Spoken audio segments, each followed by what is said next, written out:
वंदे पुरुषोत्तमम।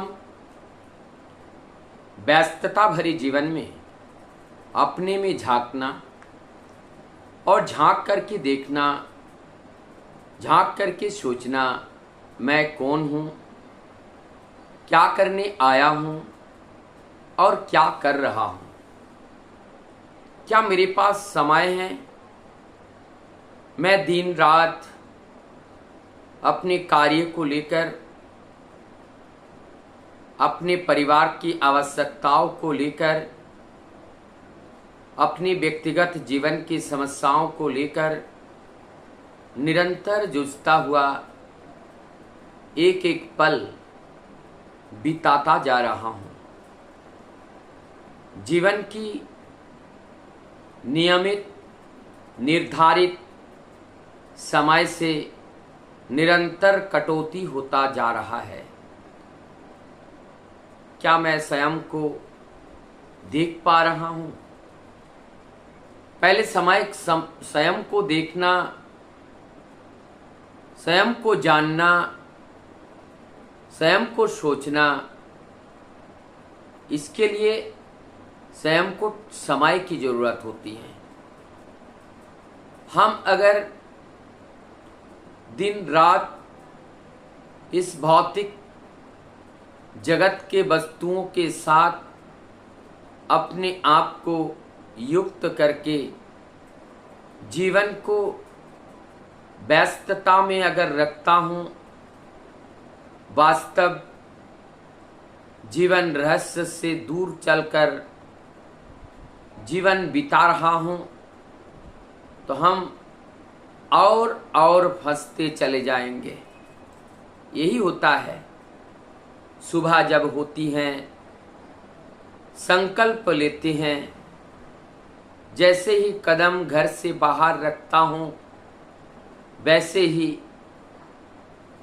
जगत की जो कार्य की जो बेड़ी है, वो हमारे हाथ पांव इंद्रियों को बांध देते हैं और उसी कार्य में उलझकर, उसी कार्य में जकड़कर शाम हो जाते हैं।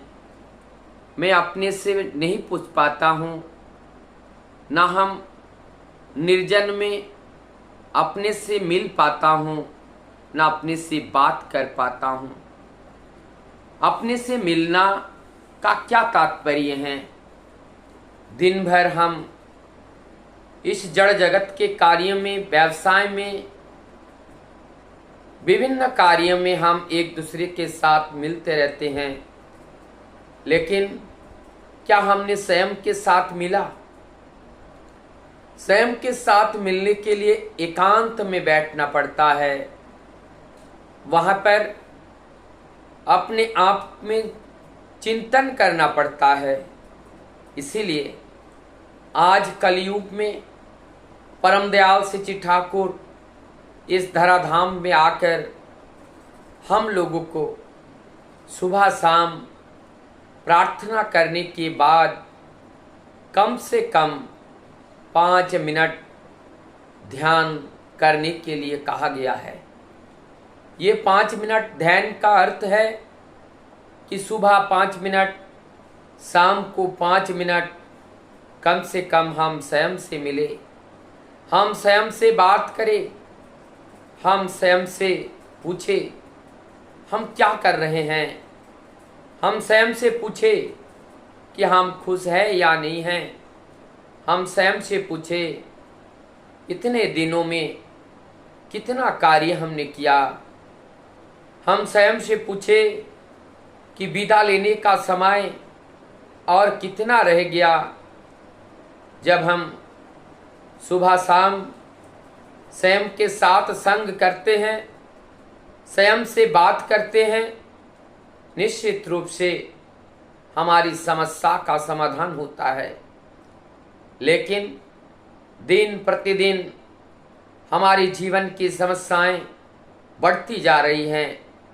इसका मूल कारण है हम समस्याओं को बढ़ाते गए, लेकिन समस्या का समाधान का रास्ता के बारे में कभी हमने नहीं सोचा। इस समस्या को हम निरंतर बढ़ाते गए। अर्थात भौतिक जगत के जड़ वस्तुओं को के साथ मोह उत्पन्न करके लोभ लालसा के वशीभूत होकर निरंतर हम इन सब के बढ़ाने के लिए लगे रहे और स्वयं अधिपति बनने के होड़ में हम लगे रहे, जगत के लोगों को दिखाने के लिए। देखो हमारे पास धन है, संपदा है, गाड़ी है, बाड़ी है, नौकर है, चाकर है, सब कुछ है। देखो हम कितने बड़े अमीर हो गए, धनी हो गए। लेकिन ये सब तो बात सही है, हम धनी हो गए, अमीर हो गए, लेकिन क्या वास्तव में हम जिस चीज़ के लिए आए थे, अमीर तो उसे कहते हैं जो सबसे महंगा वस्तु जीवन में प्राप्त करते हैं। इस जगत के महंगा वस्तु कौन सा है? जितने भी वस्तु हमने देख रहे हैं ये किसी ने रचा है। किसी के रचा हुआ वस्तु अगर इतना सुंदर है, इतना महंगा है, तो जिन्होंने इस सब का रचना किया, जिन्होंने ये सोना चांदी हीरा मुक्ता जहरत जिन्होंने निर्माण किया, वो कितना महंगा होगा। हमारे जीवन में अगर उस महंगे वस्तु को पाए बिना हम ऐसे वस्तु को प्राप्त कर ले जो नित्य नहीं है, अनित्य है, जो क्षणभंगुर है, जो कुछ समय के बाद वो काल के ग्रह में पड़कर अपना अस्तित्व खो देता है, ऐसे वस्तुओं से मोह करके, ऐसे वस्तुओं के प्रति लोभ लालसा वासनाओं की जागरण करके हम क्या करना चाह रहे हैं? हम अपने आप को व्यस्त करते हैं, हम अपने आप को पागल बनाते हैं, हम अपने आप को घेर लेते हैं आड़ंबर के इस जाल में। लेकिन क्या वस्तुतः हम अमीर हैं? अमीर तो उसे कहते हैं जो जीवन में परम धन को प्राप्त करता है और जो अक्षय वस्तु को प्राप्त करता है, जो अक्षय धन को प्राप्त करता है, जो नित्य है, जिसका कभी नाश नहीं होता, जिसका कभी जन्म नहीं है ना कभी मृत्यु है। ऐसा वस्तु को जिन्होंने प्राप्त किया है वो तो दुनिया के सब कुछ प्राप्त कर लिया।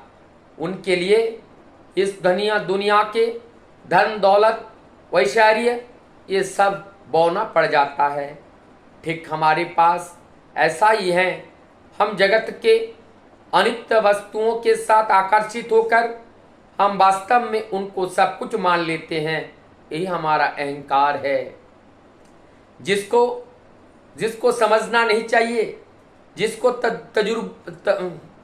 तवज्जो नहीं देना चाहिए, जिनको अहमियत नहीं देना चाहिए, जिनको जीवन का सब कुछ नहीं सोचना चाहिए, उसी को ही हमने सब कुछ समझकर उसी को लेकर हम अहंकार करते हैं, उसी वस्तु को हम मूल वस्तु मानते हैं।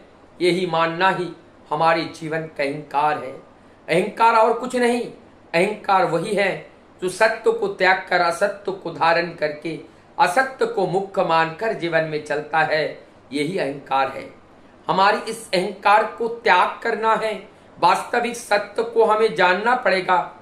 जब हम वास्तविक सत्य को जानेंगे, वास्तविक सत्य को जब हम समझेंगे, तब निश्चित रूप से हमारा अंतर्दृष्टि का उदय होगा, हमारी ज्ञान की उदय होगी, हमारी बोध की आत्मबोध का जागरण होगा।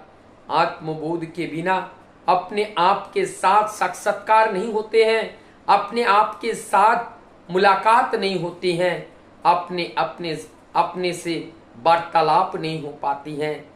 अपने से वार्तालाप का अर्थ ही हुए स्वयं से वार्तालाप करना। स्वयं जो अंतरात्मा हमारी इस देह के अंदर विराजमान है, निरंतर हमें वो कुछ ना कुछ निर्देश दे रही है। वो स्वयं मालिक बन करके आए हैं, लेकिन हम अधम हैं, हम अज्ञानी हैं, हम मूर्ख हैं। जो मालिक हैं उसको मालिक न समझकर जो अनित्य वस्तु हैं, जिसका नाश हो जाएगा ये देह का, इस अहंकार की जड़ वस्तु को हमने मुख्य मानकर इसी को मालिक समझ करके हमने चलने लगा। यही तो हमने गलत किया। इसीलिए हमारी अंतरात्मा से आवाज आती है, हे मूर्ख, तूने अपने जीवन में अनेक अपराध कर रहे हैं। अब भी समय है उस अन्याय अपराध को छोड़ करके खुद को जानने का प्रयास करो, अंतर्ध्यान हो जाओ, अंतर्मुखी हो जाओ और अंतर दृष्टि से तुम उस परम सत्य को जानो। और जब परम सत्य को जान जाओगे, परम आनंद को प्राप्त करोगे, परम प्राप्ति होगी जीवन में, और जीवन में अनंत सुख की अनुभूति होगी जो जीवन में कभी प्राप्त नहीं हुआ था। ऐसा सुख जब जीवन में प्राप्त होती है तो इस जड़ वस्तु के जो सुख हैं, ये सुख बहुत गौण हो जाते हैं, ये सुख बहुत ही बौना हो जाता है, ये सुख अत्यंत छोटा हो जाता है। तब इस सुख के प्रति हमारी ना कोई लालसा रहती है, ना कोई मोह रहता है, उस सुख के प्रति और कोई प्रेम नहीं रहता है। क्योंकि जिन्होंने परम सुख का अनुभव किया, जिन्होंने परम सुख को पाया, परम सत्य को जिन्होंने जाना, उसके जीवन में उसके अलावा और किसी दूसरे वस्तु से प्रेम हो ही नहीं सकता है।